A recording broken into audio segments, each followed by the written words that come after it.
thewatchery.com. Missed that one? Thewatchery.com. Thewatchery. Thewatchery.com. Watch, W-A-T-C-H. Do you want me to do some for a while when you get to ramble, or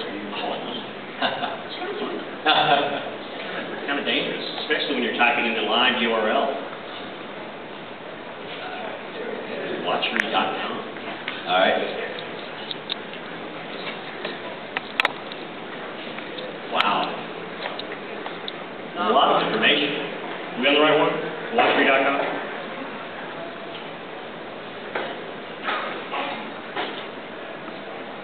There's a lot going on here.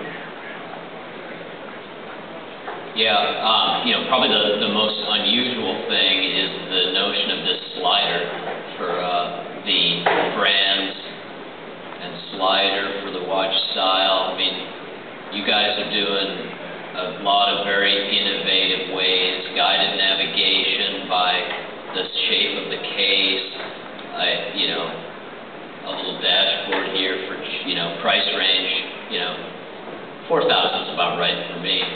It's a good starting point. Well, 3,700.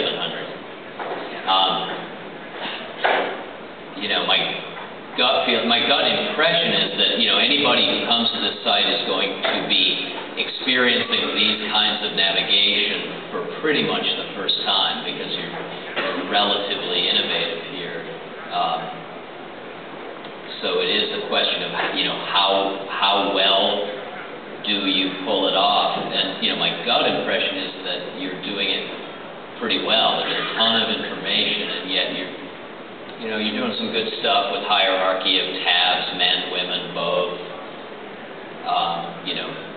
The relative size of what is and isn't important. And I do like the fact that you've got active elements here. If I mouse over, there's drop down. Matt, what do you think about usability of drop downs and flyouts? I think they've got to be predictable and work across different screen sizes. I mean, one of the things, netbooks are proliferating, mobile's proliferating, and so you've got to begin to think, how are all these features going to work on those other platforms? Or are we going to build a parallel site that's more mobile optimized? When I first see this site, I think of something that I say often to people who love technology. Just because you can doesn't always mean you should. And I wonder if there are not simpler ways of not hitting with everything at once. I mean, it's as though you've taken every cool web interface tool out of your toolkit to make them make the choice. And at the end of the day, which is such a cliche, people are either coming to solve a problem or to be entertained. And you're giving them lots of different ways to do that, but it's almost like at the end of the conference walking through all these booths, every one of us has information overload. And I'm feeling a little bit of information overload with all the things that I'm being hit with here, especially in high-end watches. Typically, the more elegant and the more pricey the watch and the brand, the cleaner the information architecture is, the more you let the brand speak for itself, the more you let the images speak for itself. And especially for the higher-end market, it feels like you're using a bit much information overload there. And that may just be my tolerance because I tend toward things that are cleaner, especially on the high-end brands. Right. I feel like you've probably got three types of shoppers potentially hitting this site. One is the person who knows exactly what they want, and maybe they even arrived on the side door because they performed a search. But you do have a search box. It's pretty underemphasized, but it probably serves the customer who knows exactly the watch model he or she wants. But a lot of weight is given to the person who is shopping in terms of category and price. And then interestingly, you have this featured watch choice as well there, and that just lands you on one item.